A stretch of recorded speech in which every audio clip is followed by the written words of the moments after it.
Hello student, स्वागत है आप सभी का आपके अपने चैनल गॉड क्लासेस में। तो बच्चों, आज की जो क्लास है उसमें हम करने वाले हैं फाइनेंशियल मैथमेटिक्स का एक और topic, sinking funds. So what is the meaning of sinking fund? Sinking fund होता क्या है? आप यहाँ पर बोर्ड पे डेफिनेशन देख रहे हो, डेफिनेशन एक बार देख लेते हैं, फिर सिंपल सी भाषा में बात करेंगे कि सिंकिंग फंड होता क्या है।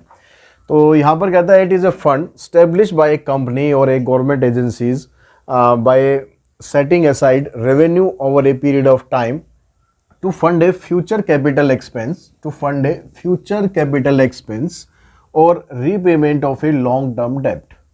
तो मतलब क्या कह रहा है यहाँ पर कि अगर कोई भी कंपनी या कोई भी गवर्नमेंट एजेंसीज जब एक फंड सेटअप करती हैं, किस चीज़ के लिए? किसी एक पर्टिकुलर पर्पस के लिए जो कि वो फ्यूचर में करने वाली है, या फिर लॉन्ग टर्म डेप्ट, मतलब काफ़ी जो लंबा उधार है, काफ़ी ज़्यादा पैसा है, क्योंकि गवर्नमेंट एजेंसीज है वो भी उधार लेती हैं, ऐसा नहीं है कि गवर्नमेंट उधार नहीं लेती है, और जो कंपनीज़ हैं वो भी उधार लेती हैं। तो उस उधार को चुकाने के लिए या फिर वो लॉन्ग टर्म में कोई ऐसा एक्सपेंस करने वाली हैं जो काफ़ी एक्सपेंसिव होगा, उसके लिए वो एक फ़ंड जो सेट करते हैं उसको बोलते हैं सिंकिंग फंड। जैसे मान लो आप कोई बिज़नेस सेटअप करना चाहते हो, आपने बिज़नेस सेटअप कर लिया, स्टार्ट कर दिया, आप चाहते हो कि भाई मैं फ्यूचर में, अब से 5 साल बाद का आपने एक टाइम रखा कि मैं 5 साल बाद में मेरे को अपना बिज़नेस जो है वो इस लेवल पर लेके जाना है, तो उसके लिए मुझे इस मशीनरी की ज़रूरत है और वो मशीनरी काफ़ी महंगी है। तो वजह ये कि भाई आप उस टाइम पर उस चीज़ को आप इंतज़ाम करो, सारे पैसे का इंतज़ाम करो, आप उस चीज़ को ध्यान में रखते हुए आप अभी से ही एक फ़ंड बनाते हो और उस फंड के अंदर धीरे धीरे पैसा जमा करते रहते हो, उसी को हम बोलते हैं सिंकिंग फंड। ठीक है।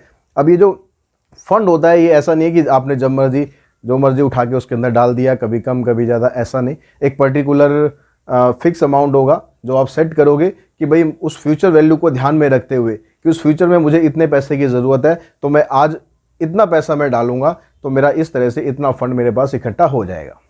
फिर उस फंड का यूज़ करके अगर कुछ और कमी पड़ती है तो अपनी तरफ से आप यूज़ करके आप वो मशीन लेते हो, अपने बिजनेस को और आगे चमकाते हो और आगे बढ़ाते हो। ठीक है। अब यहाँ पर बात आती है कि भाई फार्मूला हम यहाँ पर सिंकिंग फंड के लिए क्या यूज़ करेंगे।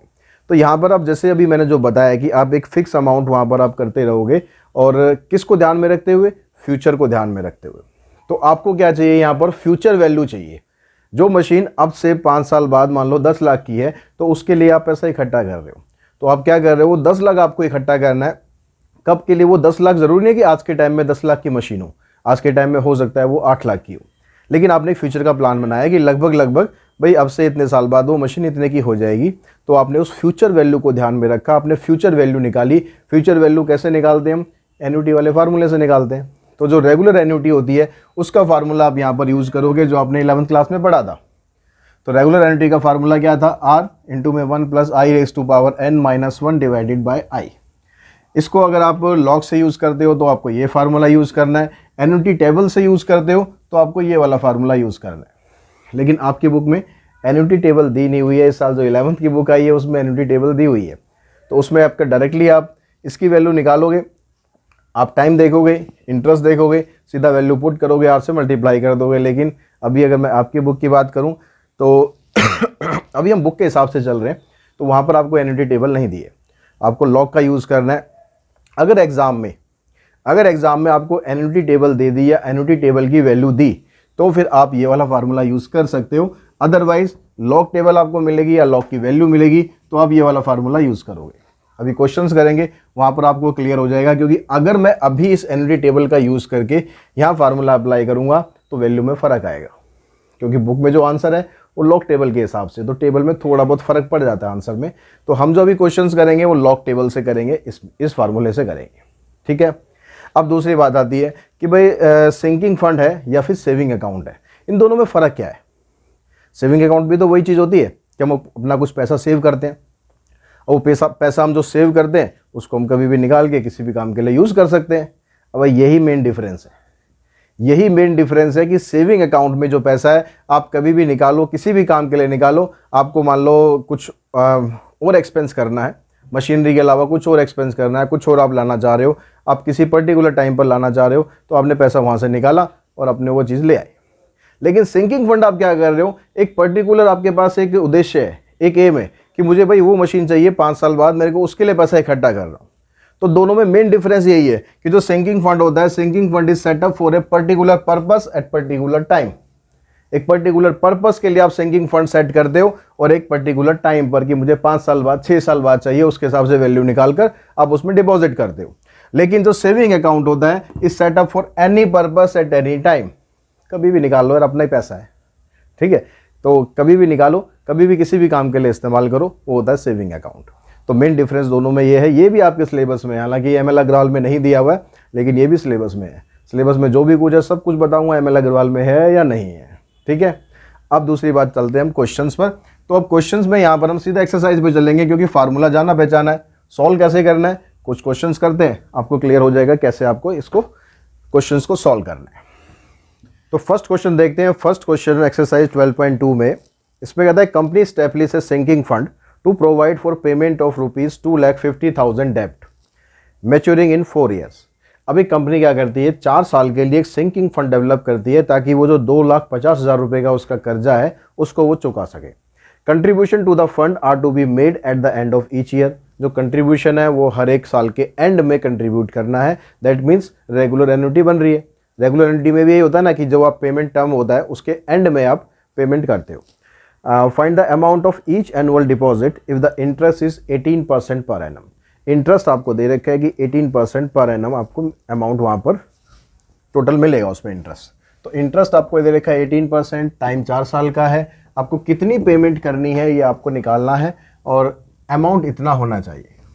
तो रेगुलर एन्युटी का जो फार्मूला है उसके अकॉर्डिंग क्या होता है, ए इक्वल्स टू में आर 1 + i⁻n-1 डिवाइडेड बाय आई।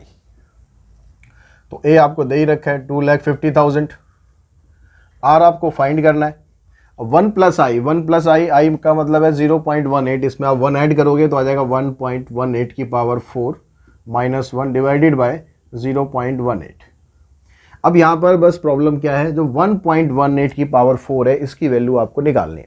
अब इसके लिए आपको एन्युटी टेबल या लॉग टेबल, एन्युटी टेबल देगा तो एन्युटी टेबल का फायदा क्या होता है, इस पूरे की वैल्यू आपको मिल जाती है, आपको कुछ नहीं करना, इस पूरे की वैल्यू मिलेगी, आर से मल्टीप्लाई करना है या इसको इधर लाके मतलब डिवाइड कर देना, आर की वैल्यू निकल जाएगी।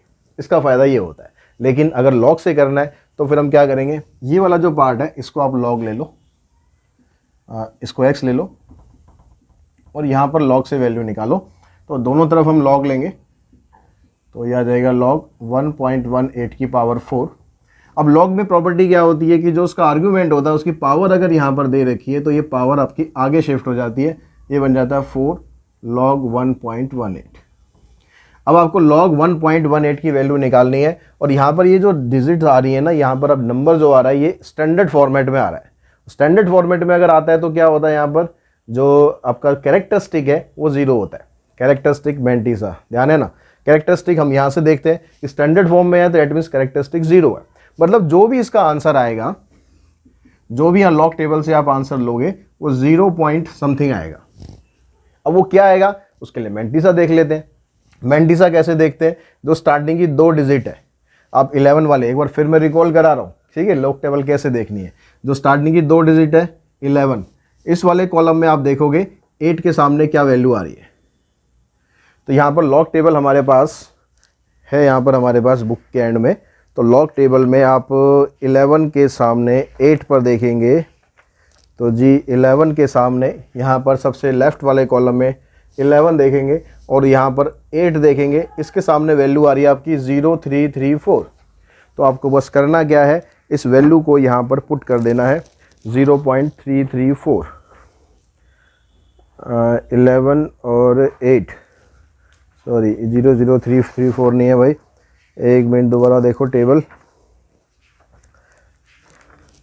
11 के सामने 8 की वैल्यू आ रही है 0.719, मैंने 10 की देख ली थी, ठीक है, तो 0.719 ये वैल्यू आपके पास आ गई। तो आपको क्या करना है, 0.0719 4 से इसको मल्टीप्लाई कर दो, और 4 से मल्टीप्लाई करेंगे तो आपके पास आ जाएगा ये 0.2876। 0.2876। अब ये तो वैल्यू किसकी आई है, log x की। हमें वैल्यू किसकी चाहिए, x की चाहिए। तो इस log को जब आप उधर शिफ्ट करोगे तो क्या बन जाएगा, एंटी लॉग। अब आपको एंटी लॉग की वैल्यू देखनी है।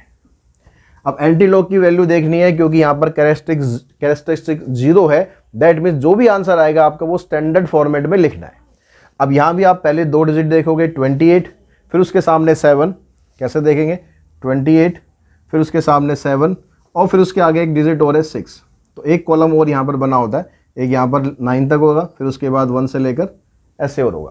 तो यहाँ पर जब आप एंटी लॉग टेबल में जाएंगे 28 पर, एंटी लॉग टेबल में 28 का मतलब है 0.28, तो 0.28 वाले कॉलम में आप जाओगे, ठीक है। पहले आप किसको देखना है, पहले देखना है 7 के सामने, 7 के सामने हमारे पास वैल्यू आ रही है 1936, ठीक है। क्या वैल्यू आ रही है 1936। इस क्वेश्चन में मैं डिटेल में बता रहा हूँ, आगे मैं बस सीधा वैल्यू लिखूंगा, ध्यान से समझ लेना 1936। उसके बाद हम क्या देखना है, फिर 6 वाले कॉलम में देखना है, वहाँ पर वैल्यू क्या है 28 के सामने 7 वाले में हमने देख लिया। अब हमें उसके बाद 6 में देखना है कि 6 के नीचे आपको वैल्यू दी हुई है 3, तो आपको 3 को इसमें ऐड करना है, ठीक है। यहाँ पर 3 देखिए, 3 को इसको ऐड कर देना है 1939, तो आपकी वैल्यू आ जाएगी 1.939। कैरेक्टरिस्टिक 0 है इसलिए आपको स्टैंडर्ड फॉर्मेट में आपको वैल्यू लिखनी है। तो x की वैल्यू आ गई 1.939, यानी इसकी वैल्यू ये है। अब आप यहाँ पर पुट करो 1.939 माइनस 1 डिवाइडेड बाय 0.18, इसमें से आप इसको माइनस करोगे तो आ जाएगा आपके पास 0.939 डिवाइडेड बाय 0.18। अब वैल्यू हमें किसकी फाइंड करनी है, r की फाइंड करनी है। तो r की वैल्यू निकालने के लिए इसको क्रॉस मल्टीप्लाई करते हैं, ये वाली टर्म इधर आ जाएगी 25,000 और 2,50,000, 0.18 डिवाइडेड बाय 0.939। अब इसको हमें कैलकुलेट करना है, इसको कैलकुलेट करके आपके पास वैल्यू बनती है 47923.53, 47923.53। तो इस तरह आप अपना आंसर देखोगे तो आपके पास ये वैल्यू आ जाएगी, ठीक है। अगर यहाँ पर वैल्यू आपकी ठीक है, यहाँ डेसिमल में थोड़ा बहुत डिफरेंस होगा तो चल जाएगा, कोई दिक्कत नहीं है। फिर भी एक बार कैलकुलेट करके देख लेना, क्या पता मैंने गलत कैलकुलेट कर रखा हो, क्या पता एग्जैक्ट ही आ जाए, लेकिन ये वाला पार्ट आपका बिल्कुल सही आना चाहिए। अब यहाँ पर ऐसे चलते हैं हम सेकंड क्वेश्चन पर। सेकंड क्वेश्चन में क्या दिया हुआ है, यहाँ पर कहता है कि आपके पास एक पर्सन है set up a sinking fund so that he can accumulate ₹10 lakh, 10 lakh ही है ना, 1 lakh, 1 lakh in 10 year for his childrens higher education. अब यहाँ पर कोई गवर्नमेंट एजेंसी नहीं है, कोई कंपनी नहीं है, यहाँ पर एक आदमी है, वो कहता है कि भाई मुझे आज से 10 साल बाद 1 लाख रुपए चाहिए अपने बच्चे की हायर एजुकेशन के लिए। How much amount should he deposit every 6 month if the interest is 5% per annum compounded semi annually. तो हर 6 महीने के बाद वो कितना पैसा जमा करे और उस पर इंटरेस्ट उसे मिलता है 5% per annum compounded semi annually. Interest 5% है लेकिन कंपाउंड क्या हो रहा है, सेमी एनुअली हो रहा है। और टाइम कितना है यहाँ पर 10 साल तक, 10 साल तक वो जमा कर रहा है, लेकिन हर 6 महीने बाद कर रहा है। तो यहाँ पर आपके पास क्या बन गया, टोटल जो अमाउंट है, अमाउंट तो हो गया आपका 1 लाख, ठीक है। आर आपको फाइंड करना है, टाइम आपके पास उसने दिया 10 साल, लेकिन हर 6 महीने बाद कर रहा है, तो यानी टोटल जो कितनी बार वो सबमिट करेगा, कितनी बार पैसा जमा करेगा, 20 बार। और जो रेट ऑफ इंटरेस्ट है वो कितना है उसके पास 5% है, लेकिन ये आधा हो जाएगा क्योंकि 5% साल का है, तो 6 महीने का कितना हो गया, इसका आधा हो गया, यानी 2.5%।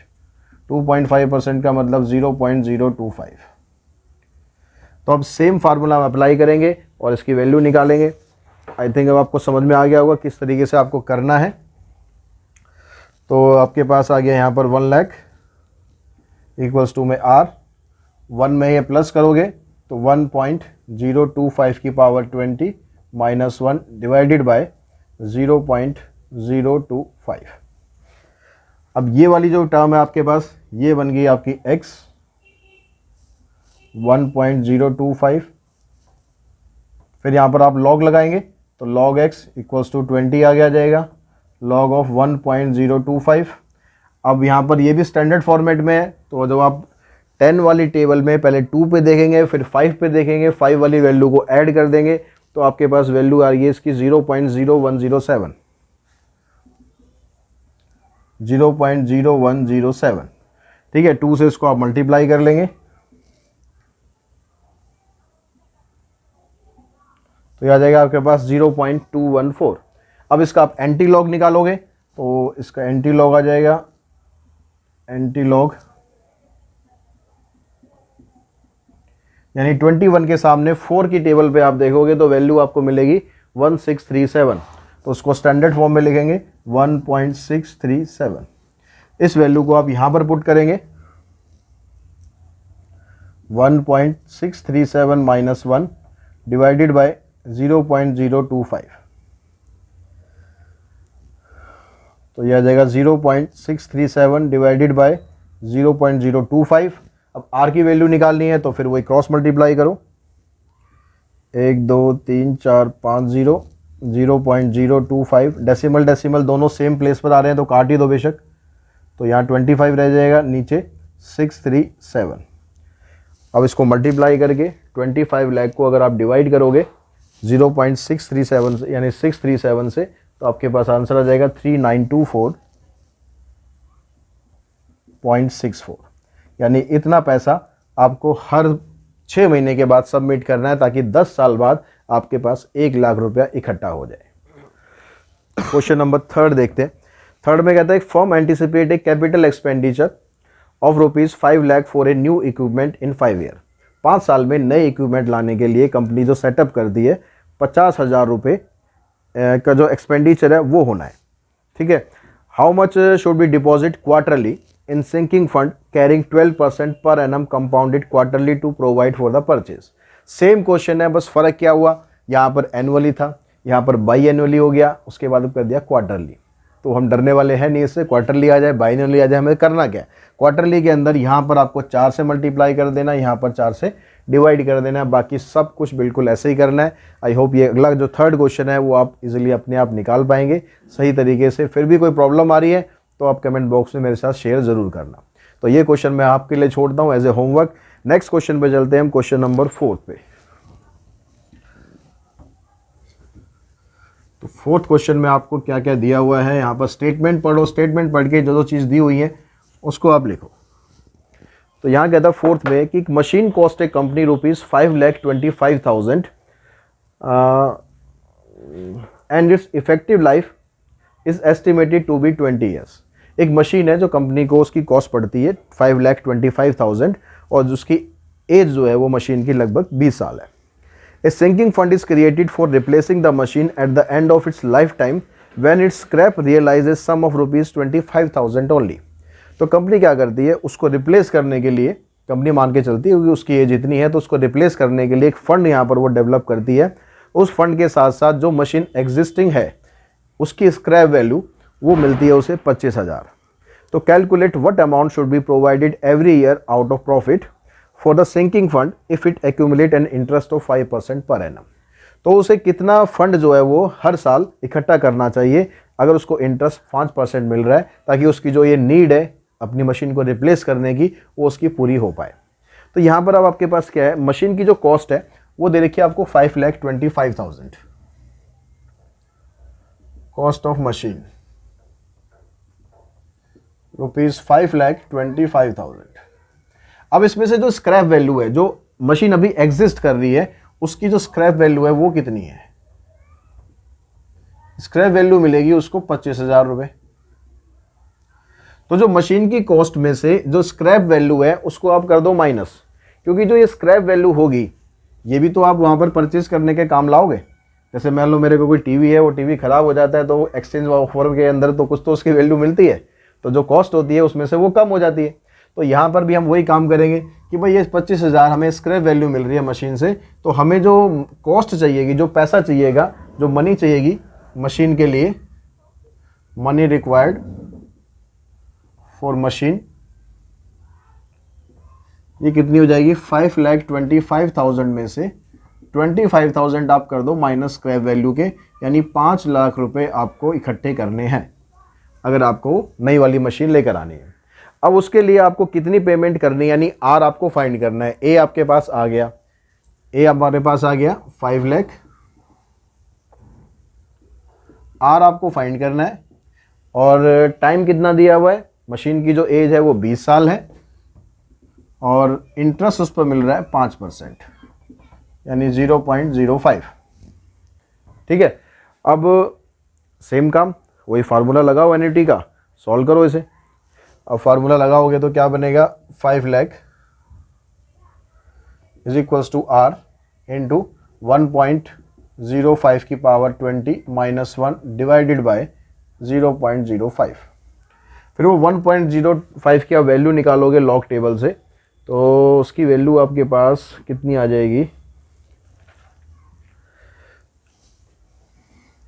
x इक्वल्स टू लॉग 1.05 की पावर 20 लॉग x। ठीक है, डायरेक्ट लिख दिया मैंने। अब यहाँ से 20 को अब आगे लाओगे, 20 लॉग 1.05। अब लॉग वाली टेबल में 10 में 5 वाला कॉलम देखेंगे तो उसकी वैल्यू आपको मिल रही है 0.0212। 0.0212, इसको 20 से आप मल्टीप्लाई करोगे 0.424। एंटी लॉग टेबल से इसकी वैल्यू निकालोगे 0.424 की, तो इसकी वैल्यू एंटी लॉग टेबल से मिलेगी 2.655।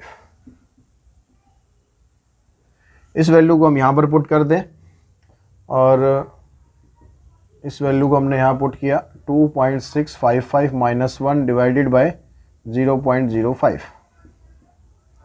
या हमारे पास 1.655 डिवाइडेड बाय 0.05। इसको यहाँ क्रॉस मल्टीप्लाई करो, आर की वैल्यू आ जाएगी 5 लाख इंटू में 0.05 डिवाइडेड बाय 1.655। तो इसको हम कैलकुलेट करेंगे, इससे हमारे पास वैल्यू आ जाएगी 15105.74। इतना पैसा हमें इकट्ठा करना है इस मशीन को लाने के लिए।